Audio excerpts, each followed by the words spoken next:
This is the GameSir T4 Cyclone Pro, and this is its cousin, the GameSir G7 SE. We're gonna see which holothek stick from GameSir should you choose.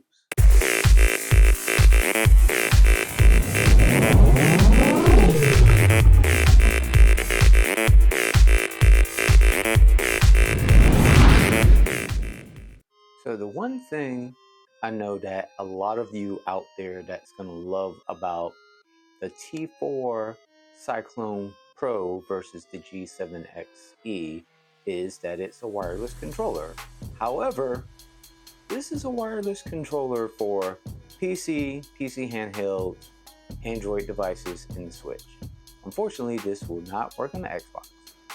Unlike its cousin, the G7 SE, which is made for the Xbox, but it is a wired controller only. So your wish mileage vary. Now, the one thing I've noticed out of the box about this controller is it is more texturized than even the G7 SE. The SE has texturized in the back and on the buttons, where this one, if you look very closely, texturized right in the front, as well as the back triggers, which I really like, and everything. However, this one does not have a line in for a microphone. Instead, it has this odd little pairing button, which I will talk more about that in a moment. And it does come with both a USB-C cable and a dongle. However, the one thing I don't like about this controller is that it doesn't have a proper way to store the dongle, unlike 8BitDo's Wireless Ultimate, which they thought about, hey, the stand keeps your wireless dongle. This has no way to keep the wireless dongle. Now, GameSir does make a travel case. It didn't come in time for this video, but I'll review that as soon as it comes in so you can take a look at it. But from the pictures that I've seen from the travel case is not going to be adequate to store the USB dongle. It looked like it was the dongle in there loose, and when you open up the case, you need to open up the case slowly or you'll drop the wireless dongle. Now, the good thing is GameSir does sell a replacement dongle if you need to grab it for this device. So there you go. Whereas you don't have to worry about it with the G7 SE. Just plug in your cable and go. Yeah, I know. Controller's a little dirty. I need to clean it. Putting all that gameplay on it. And like I said, it has the 3.5mm jack for your headphones. But another feature that this has over this is, you turn it around to the back, you can choose to lock your extra paddles. So if you're playing a game where you don't need to use them, you can lock them and they won't work. It's different with the T4 Cyclone Pro. The paddles are always active. You can't lock them. It's just always active. So keep that with a grain of salt also as you're looking at these controllers for holiday purchases and beyond. So the one thing that I absolutely adore about this versus its cousin is the button switches. These are actual micro switches, which feels great and is awesome. Now, with this, I don't know if you can hear it, but these are membrane switches. They're not bad. They work great for fighting games and all that.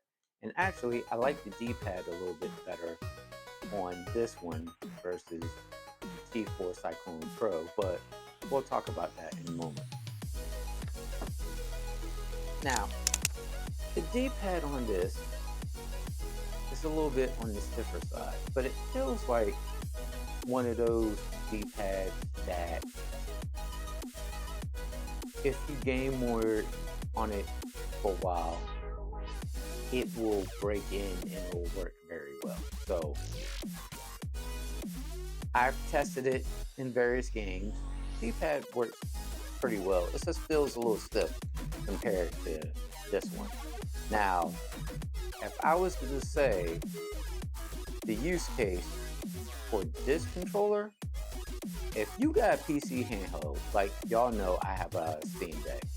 If any of you got like a Legion Go or Asus ROG Ally or any of the Aeon Neos, this is the way to go. However, there's a caveat, and I will explain that in a moment. Now, Xbox players, or you still a PC player, but you prefer wired controllers, which I love this cable. This cable is like 15 feet long. Versus wireless, this is your controller. It works well. Now, the caveat that I have with the T4 Cyclone is I don't know if GameSir didn't want to use more money to do this, but at first it seems innovative, but the more you do it, it seems kind of like a clunky process. And that is switching between PC and basically Bluetooth on this controller. So normally out the box, unless yours doesn't come out the box, it's set for PC, and how you can tell is this green color right here. Now, when you're pairing it with the wireless dongle, you just plug in the wireless dongle and it should work right out the box. But if not, you have to hold this little pair button. And then there's also a pair button on the wireless dongle. And you press the button on that. And between the two, you will get a good pairing. Now, to do Bluetooth, you have to hit the home button, and depending on device, so I'm just telling you now, for pairing with PC, it's home and X. It also says home and Y depending, but I've been, mine is home and X. Now to do Bluetooth, like say if you're pairing this to a Steam Deck, you're gonna have to do either home B or home A. So I'm gonna actually show this now. So I'm gonna go ahead and grab my Steam Deck. I'll be right back. Home button and B. So I'm gonna go ahead and do that. And see, that comes up blue. Now it should say Xbox wireless controller. So I don't know why it will pair that way, but for some reason it won't pair the other way. But I want it to pair the other way, but it doesn't matter. It does work. But caveat, doesn't work right away. So you have to come out of here, which I know some people are like, bro, I should have full control. So watch. No control, but I'm going to go into a game.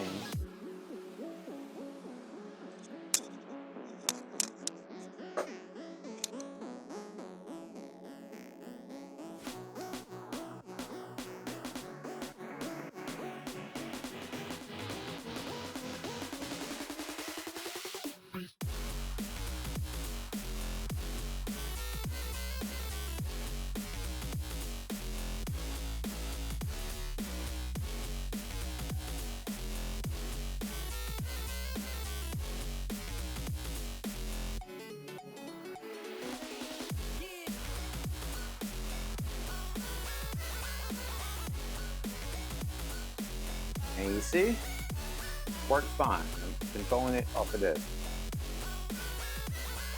But it doesn't give me full Steam Deck control, but it does work with the Steam Deck. So mileage will vary, but just so you can see.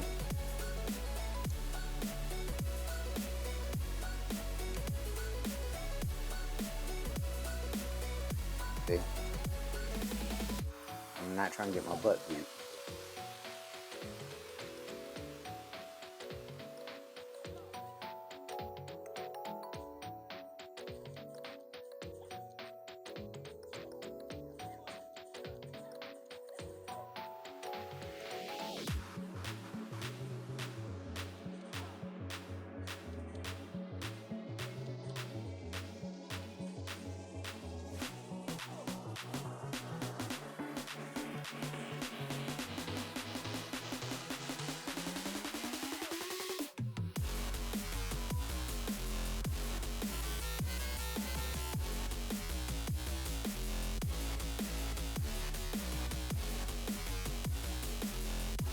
So there you have it.